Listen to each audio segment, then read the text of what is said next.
ಕಳೆದ 10 ಆವೃತ್ತಿಯಾಗಿ big boss ಸೀಸನನ್ನು manage ಮಾಡಿರುವಂಥ Kichcha Sudeep cinema ನಟರು ತಮ್ಮ ಇಮೇಜ್ಗೆ ತಕ್ಕಂಗೆ ಮಾತಾಡ್ತಾ ಇಲ್ಲ. ಒಬ್ಬ ಕುರಿಕಾಯ ಹಳ್ಳಿ ಹುಡುಗಂಗೆ ಗದರ್ತಾರೆ, ಗಾಂಚಾಲಿ ಬೇಡ ಅಂತ. ಅಸಲಿ ಗಾಂಚಾಲಿ ಮಾಡೋರನ್ನ ಬಿಟ್ಬಿಟ್ಟು ಇವ್ರಿಗೆ ಹೇಳ್ತಾ ಇದ್ದಾರೆ. ಇವ್ರ ಇಮೇಜಿಗೆ ತಕ್ಕಂಗೆ ಡೈಲಾಗ್ ಅಲ್ಲ ಸರ್. ನೀವು ಸಿನಿಮಾದಲ್ಲಿ ಈ ಡೈಲಾಗ್ ಹೊಡೆದ್ರೆ ಶಿಳ್ಳೆ ಹೊಡೆದು 100 ಡೇಸ್ 100 ಡೇಸ್ ಸಿನಿಮಾ ನಿಮ್ಮದು. ಗಾಂಚಾಲಿ ಅಂತೇಳಿ ಒಂದು ಸಿನಿಮಾ ತೆಗೆದುಬಿಡಿ, ಡೈಲಾಗೆಲ್ಲ ಅದ್ರ ಮೇಲೆ ಹೊಡೆದ್ಬಿಡಿ, ಹಿಟ್ ಆಗುತ್ತೆ ಸರ್. ಆದರೆ ಇದು ರಿಯಾಲಿಟಿ ಶೋ ಸರ್. ದಯವಿಟ್ಟು ಇಂಥ ಪದಗಳನ್ನು ನೀವು ಬಳಕೆ ಮಾಡಬೇಡಿ, ನಿಮಗೆ ಇದು ಶೋಭೆ ಅಲ್ಲ. ಈ ಹನುಮಂತನ ಸ್ಥಾನಕ್ಕೂ ನಿಮ್ಮ ಸ್ಥಾನಕ್ಕೂ ಅಜಗಜಾಂತರ ವ್ಯತ್ಯಾಸ ಇದೆ ಸರ್. ನೀವು ಸಿನಿಮಾ ನಟರು ಇರ್ಬೋದು, ನಿಮ್ದು 100 ಜನ ಸಿನಿಮಾ ನೋಡ್ಬೋದು, ಆದರೆ ಹನುಮಂತನ 100 ಜನ ಹಾಡು ಕೇಳ್ತಾರೆ, ಅವ್ರ ಮಾತು ಕೇಳ್ತಾರೆ. ಅವನ ಮುಗ್ಧ ಹಾಡು, ಅವನ ಮುಗ್ಧ ಮಾತು, ಅವನ ಮುಗ್ಧ ಮುಖಭಾವ, ಅವರ ಮುಗ್ಧ ನಡವಳಿಕೆ ಅವರು ಇಡೀ ಕರ್ನಾಟಕ, ಉತ್ತರ ಕರ್ನಾಟಕದ ಜನತೆಗೆ ಇಷ್ಟ ಆಗಿದೆ.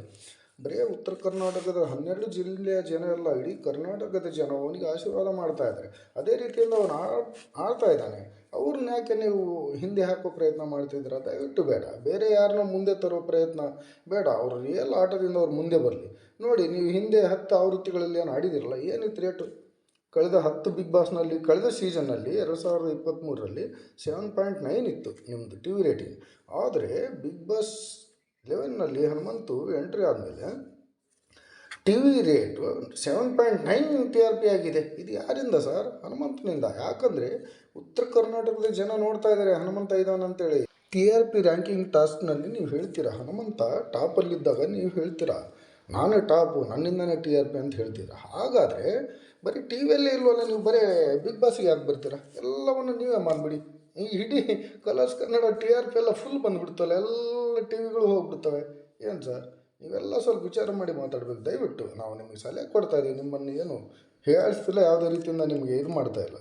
ದಯವಿಟ್ಟು ನಮ್ಮದೊಂದು, ನಾವು ಒಂದು ಹನುಮಂತನಿಗೆ ಓಟ್ ಹಾಕ್ತಿರೋ, ಬಿಗ್ ಬಾಸನ್ನು ಪ್ರತಿ ವಾರ ನಿದ್ದೆಗೆಟ್ಟು ನೋಡ್ತಿರೋ ಒಬ್ಬ ಅಭಿಮಾನಿ, ನಿಮ್ಮ ಅಭಿಮಾನಿನೂ ಹೌದು. ನೀವು ದಯವಿಟ್ಟು ಸ್ವಲ್ಪ ನಿಧಾನಕ್ಕಿರಿ, ಸುಧಾರಿಸ್ಕೊಳ್ಳಿ. ನೀವು ಹೇಳ್ತೀರಾ ನಾವು ನಿಂತಿದ್ದೀನಿ 2 ತಾಸಿಂದ, ನಿಮಗೆ ಯಾರಾದರೂ ಹೇಳಿದ್ದಾರೆ ನಿಲ್ಲಿ ಅಂತೇಳಿ? ಕೂತ್ಕೊಂಡು ಮಾಡಿ. ಅವರೆಲ್ಲ ಕೂತಿರ್ತಾರಲ್ವ ಕಾಂಟೆಸ್ಟೆಂಟ್ಸ್, ನೀವು ಕೂತ್ಕೊಳ್ಳಿ ಸರ್, ಅದಕ್ಕೇನಿದೆ? ಈ ಮುಗ್ಧ ಹನುಮಂತನೆಲ್ಲ ತೊಗೊಂಡು ಈ ಥರ ಮಾಡಿಸ್ಬೇಡಿ. ಉತ್ತರ ಕರ್ನಾಟಕದ ಜನ ಭಾಳ ಬೇಜಾರಾಗಿದ್ದಾರೆ ಈ ಡೈಲಾಗಿಂದ. ದಯವಿಟ್ಟು ಇಂಥದ್ದೆಲ್ಲ ಮಾಡಬೇಡಿ ಸರ್. ಬರೀ ಮೋಸದ ಆಟ ಆಡೋ ಚೈತ್ರ ಕುಂದಾಪುರವ್ರಿಗೆ ಕ್ಲಾಸ್ ತೊಗೊಂಡು ಅವ್ರನ್ನ ಮೊದಲು ಕಳಿಸ್ರಿ. ಏನು ಜಗಳ ಮಾಡ್ತಾರಲ್ಲ, ಬಲ ತೋರಿಸ್ತಾರಲ್ಲ, ಅವ್ರನ್ನ ಮನೆಗೆ ಕಳಿಸ್ರಿ ಮೊದಲು. ಇವರೇನು ಸ್ಮೂತಾಗಿ ಯಾವುದೇ ಜಗಳ ಮಾಡಿದ್ದಾರೆ ಹನುಮಂತ, ಯಾವುದೇ ಬಲ ತೋರಿಸಿದ್ದಾರೆ, ಏನು ಮಾಡಿದ್ದಾರೆ? ಅವ್ರ ಮೇಲೆ ಯಾಕೆ ನೀವು ಗೂಬೆ ಕೂರಿಸ್ತೀರ? ಇದೆಲ್ಲ ಬೇಡ ಸರ್. TRP ರೇಟ್ ಬೆಳೆಸ್ಕೊಂಡು ಈಗ ಸೀಸನ್ ಮುಗಿತಾ ಬಂದಂಗೆಲ್ಲ ಅವ್ರನ್ನ ತುಳಿಯೋ ಪ್ರಯತ್ನ ಮಾಡಬೇಡಿ. ಗೋಲ್ಡ್ ಸುರೇಶ್ನವ್ರನ್ನೇ ಕಾರಣ ಇಲ್ಲ ಸುಮ್ಮನೆ ಆಮೇಲೆ ಕರೆಸಿ ಹೇಳಿಸಿದ್ರಿ ಏನೋ ಸ್ಟೇಟ್ಮೆಂಟ್ ಹಂಗಿತ್ತು ಹಿಂಗಿತ್ತು ಅಂತ. ಇದೆಲ್ಲ ಬೇಡ. ಇಲ್ಲಿ ನೋಡಿ, ಅದ್ರ ಬಡ್ಕಿ, ಜಗಳ ಗಂಟೆ, ಮೋಸದಾಟ, ಖ್ಯಾತಿ, ಮೂರ್ಖಿ, ಸಿಕಾಮ್, ಇವರೆಲ್ಲ ಇಟ್ಕೊಂಡು ಏನು ಮಾಡ್ತೀರಿ ಸರ್? ಇವರೆಲ್ಲ ರಾಜಕಾರಣಿ ಅಮ್ಮ, ರಾಜಕೀಯ ಮಾಡಿ ಜೀವನ ಸಾಗುವಂಥ ಅಮ್ಮ ಇವ್ರನ್ನ ಯಾಕೆ ನೀವು ಇದು ಮಾಡ್ತೀರಾ? ಹೋಗಲಿ, ಅವ್ರದ್ದೆಲ್ಲ ಹೋಗಲಿ ಬಿಡಿ ಸರ್. ನೀವು ಹೇಳಿ, ಈ ಓಟ್ ಹಾಕೋ ಜನರನ್ನ ನೀವು ಮರ್ಯಾದೆ ಕೊಡಲ್ಲ. ಎಷ್ಟೇ ಓಟ್ ಬಿದ್ದರೂ ನಿನ್ನ ಮನೆಗೆ ಕಳಿಸ್ತೀನಂದರೆ ಬಿಗ್ ಬಾಸ್ ಏನು ನಿಮ್ಮ ಮನೆಯೇನಾ ಸರ್? ನಿಮ್ಮ ಮನೆ ಆಟ ನಡೆಸ್ತಾ ಇದ್ದೀರಾ? ಅಥವಾ ಯಾವುದೇ ಕರ್ನಾಟಕದ ಜನತೆ ನೋಡ್ತಾ ಇದ್ದಾರಂತ ನಿಮಗೆ ಅನ್ನಿಸ್ತಾ ಇಲ್ವಾ? ಅಂದರೆ ಕರ್ನಾಟಕದ ಜನತೆಗೆ ಓಟ್ ಹಾಕೋರಿಗೆಲ್ಲ ನೀವೇ ಅಂದಿಲ್ಲ. ಹಂಗಾದ್ರೆ ಜಿಯೋ ಆ್ಯಪ್ ತೆಗೆದುಬಿಡಿ. ಅದನ್ನು ಯಾಕೆ ಹಾಕಿ ಓಟ್ ಹಾಕಿ ಅಂತೇಳೆಲ್ಲ ಯಾರು ಕೊಡ್ತೀರಾ ಟಿ ವಿಯಲ್ಲಿ? ತೆಗೆದುಬಿಡಿ. ನಿಮಗೆ ಬೇಕಾದವ್ರನ್ನ ನೀವು ಬಿಗ್ ಬಾಸ್ ಮಾಡ್ಕೊಂಬಿಡಿ. ಬೇಡ ಸರ್. ಒಳ್ಳೆ ಆಟ ಆಡಿಸಿ, ಒಳ್ಳೆ ರೀತಿ ಮಾಡಿ. ನೀವು ವಾರಕ್ಕೆ 1 ದಿನ 2 ದಿನ ಬರೋರು, ವಾರ ತುಂಬ ಇದ್ದರೆ ನಿಮಗೆ ಕಷ್ಟ ಗೊತ್ತಾಗುತ್ತೆ ಅವ್ರು ಏನು ಮಾಡ್ತಾಯಿದ್ದಾರೆ ಕಂಟೆಸ್ಟೆಂಟ್ ಅಂತೇಳಿ. ಪಾಪ ನೀವು 2 ದಿನದಲ್ಲಿ ಬಂದು 1 ವಾರ ಪಂಚಾಯತಿ ಮಾಡ್ತಿರಲ್ಲ. ಪಂಚಾಯತಿ ಮಾಡೋಕ್ಕೆ ಬಿಗ್ ಬಾಸೇ ಬೇಕಾ ಸರ್? ಕರ್ನಾಟಕದ ಸಾಕಷ್ಟು ಸಮಸ್ಯೆಗಳಿವೆ, ಅಲ್ಲಿ ಪಂಚಾಯತಿ ಮಾಡಿ ಕರ್ನಾಟಕವನ್ನು ಉದ್ಧಾರ ಮಾಡಿ ಸರ್. ಈ ಒಂದು ಬಿಗ್ ಬಾಸ್ನಲ್ಲಿ ಏನೋ ಒಂದು ಪ್ರತಿಭೆ ಇರೋರನ್ನ ನೀವು ದಯವಿಟ್ಟು ಈ ಥರ ಮಾಡುವಂಥ ವ್ಯವಸ್ಥೆ ಬೇಡ ಅಂತೇಳಿ ನಾವು ಒಬ್ಬ ಹನುಮಂತನ ಅಭಿಮಾನಿಯಾಗಿ, ಕಿಚ್ಚ ಸುದೀಪ್ ಅವರ ಅಭಿಮಾನಿಯಾಗಿ ನಿಮ್ಮಲ್ಲಿ ಒಂದು ಸಲಹೆ ಕೊಡ್ತಾಯಿದ್ದೀನಿ. ತಿಳ್ಕೊಳ್ಳೋ ಥರ ಇದ್ದರೆ ತಿಳ್ಕೊಳ್ಳಿ. ನೀವು ಇದೇ ಥರ ಮುಂದುವರೆದ್ರೆ ಉತ್ತರ ಕರ್ನಾಟಕದ ಜನ ಯಾರೂ ಬಿಗ್ ಬಾಸ್ ನೋಡಲ್ಲ. ಹನುಮಂತನಿಗೋಸ್ಕರನೇ ಬಿಗ್ ಬಾಸ್ ನೋಡ್ತಾ ಇದ್ದಾರೆ ಮುಕ್ಕಾಲು ಜನ. ಅವರಿಂದನೇ TRP ಜಾಸ್ತಿ ಆಗಿದೆ. ಅವ್ರಿಗೋಸ್ಕರನೇ ನಾವು ನೋಡ್ತಾ ಇದ್ದೀವಿ, ಅವ್ರಿಗೋಸ್ಕರನೇ ನಾವು ಈ ವಿಡಿಯೋ ಮಾಡ್ತಾಯಿದ್ದೀವಿ. ಇದಕ್ಕೆ ಮುಂಚೆ ನಾವು ಯಾವುದೇ ಹೋರಾಟಕ್ಕೆ ನಾವು ತಯಾರಿರ್ತೀವಿ ಸರ್. ದಯವಿಟ್ಟು ಒಂದು ಒಳ್ಳೆ ಗೇಮ್ ಕೊಡಿ, ಒಂದು ಒಳ್ಳೆ ಮನೋರಂಜನೆ ಕೊಡಿ ಅಂತ ನಾವು ದಯವಿಟ್ಟು ನಿಮ್ಮ ಹತ್ರ ಒಂದು ಮನವರಿಕೆ ಮಾಡಿಕೊಡ್ತಿದ್ದೀವಿ. 2023ನೇ ಬಿಗ್ ಬಾಸ್ನಲ್ಲಿ 7.9 ಇದ್ದ TRP, ಬಿಗ್ ಬಾಸ್ 11ನಲ್ಲಿ ಲಾಯರ್ ಜಗದೀಶ್ ಅವರು ಹೊರಹೋದ್ಮೇಲೆ ರೇಟಿಂಗ್ ಕಡಿಮೆ ಆಗ್ಬಿಡ್ತು.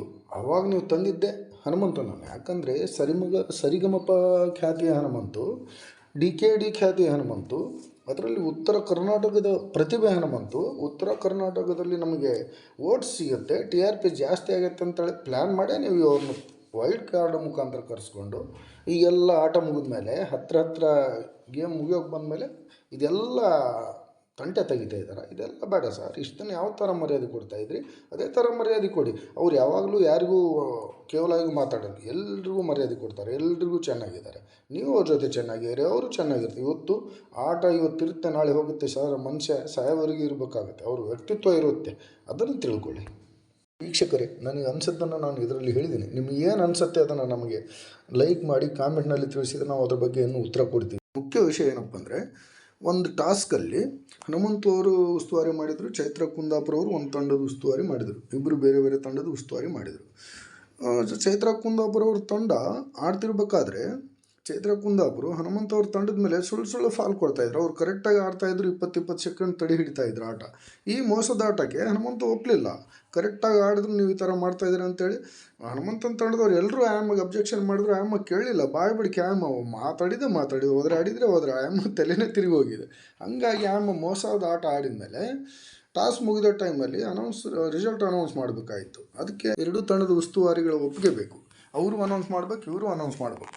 ಆದರೆ ಚೈತ್ರ ಅನೌನ್ಸ್ ಮಾಡೋ ಇದಕ್ಕೆ ಒಪ್ಪಲಿಲ್ಲ ಹನುಮಂತವ್ರು. ನಾನು ಅನೌನ್ಸ್ ಮಾಡಲ್ಲ ಅಂದರು. ನೀವು ಸುಳ್ಳು ಆಟ ಆಡಿದ್ದೀರಾ, ನೀವು ಮೋಸ ಮಾಡಿದ್ದೀರಾ, ಸುಮ್ಮನೆ ಫಾಲ್ ಕೊಟ್ಟು ನಮ್ಮ ತಂಡನ ಸೋಲಿಸಿದ್ದೀರಾ. ಯಾವುದೇ ತಂಡ ಸೋಲೋದು ಮುಖ್ಯ ಅಲ್ಲ. ನೀವು ಸುಳ್ಳು ಫಾಲ್ಸ್ ಕೊಟ್ಟು ಆಟ ಒಂದು ತಂಡವನ್ನು ಸೋಲಿಸಿದ್ದಾರೆ, ಅದಕ್ಕೆ ನಾವು ಒಪ್ಪಲ್ಲ, ನಾನು ರಿಸಲ್ಟ್ ಕೊಡಲ್ಲ ಅಂದರು. ಅದಕ್ಕೆ ಚೈತ್ರ ಅವರು ಇಲ್ಲ, ಆಟ ರದ್ದಾಗೈತೆ ಇಲ್ಲ ಅಂದರು. ಆದ್ರೆ ಆಗಲಿ ಬಿಡ ಅನ್ನೋ ಮಾತು ಹೇಳಿದ್ರು. ಅದೇ ಅಷ್ಟೇ. ಮೊದಲೇ ಮೇಲ್ಬಿದ್ದು ಹನುಮಂತವ್ರು ಆಟ ರದ್ದಾಗಲಿ ಅಂತ ಹೇಳಿಲ್ಲ. ಚೈತ್ರ ಕುಂದಾಪುರ ಕೊಟ್ಟ ವಾರ್ನಿಂಗಿಗೆ ಹೆದರದೆ ಧೈರ್ಯವಾಗಿ ಅನ್ಯಾಯವನ್ನು ಮೆಟ್ಟಿ ನಿಂತ ಹನುಮಂತ. ಆ ಮಾತಿಗೆ ಇವತ್ತು ಕಿಚ್ಚ ಸುದೀಪ್ ಸಾಹೇಬ್ರ ಹತ್ರ ಬೇಯಿಸ್ಕೊಳ್ಳುವಂಥ ಪರಿಸ್ಥಿತಿ ಬಂತು. ಯಾಕಂದರೆ ಅವ್ರು ನಿಯತ್ತಾಗಿ ಆಟ ಆಡಿದ್ದಾರೆ ಸರ್. ನೀವು ಅದನ್ನು ತಿಳ್ಕೊಳ್ಳಿ. ಪ್ರೇಕ್ಷಕರಿಗೆಲ್ಲ ಗೊತ್ತು ಏನಾಗಿದೆ ಅಂತ. ಅವರು ಹನುಮಂತನ ಪರವಾಗಿ ಇದ್ದಾರೆ, ಚೈತ್ರ ಕುಂದಾಪುರ ಪರ. ಈ ವಾರ ನೋಡಿ, ಚೈತ್ರ ಕುಂದಾಪುರ ಅವ್ರಿಗೆ ಓಟೇ ಬೀಳಲ್ಲ, ಹೋಗ್ತಾರೆ ಮನೆಗೆ. ಇದಂತೂ ಶತಸಿದ್ಧ. ಮುಂದೇನಾಗುತ್ತೆ ನೋಡೋಣ. ದಯವಿಟ್ಟು ವೀಕ್ಷಕರೇ, ಈ ವಿಡಿಯೋ ಇಷ್ಟ ಆದರೆ ದಯವಿಟ್ಟು ನನ್ನ ಈ ಚಾನಲನ್ನು ಸಬ್ಸ್ಕ್ರೈಬ್ ಮಾಡ್ಕೊಳ್ಳಿ. ಹಾಗೆ ಏನು ಕಾಮೆಂಟ್ಸ್ ಇದ್ದರೂ ದಯವಿಟ್ಟು ಲೈಕ್ ಮಾಡಿ, ಕಾಮೆಂಟ್ಸ್ ಮಾಡಿ, ಅದಕ್ಕೆ ಉತ್ತರ ಕೊಡ್ತೀವಿ. ಎಲ್ರಿಗೂ ಧನ್ಯವಾದಗಳು.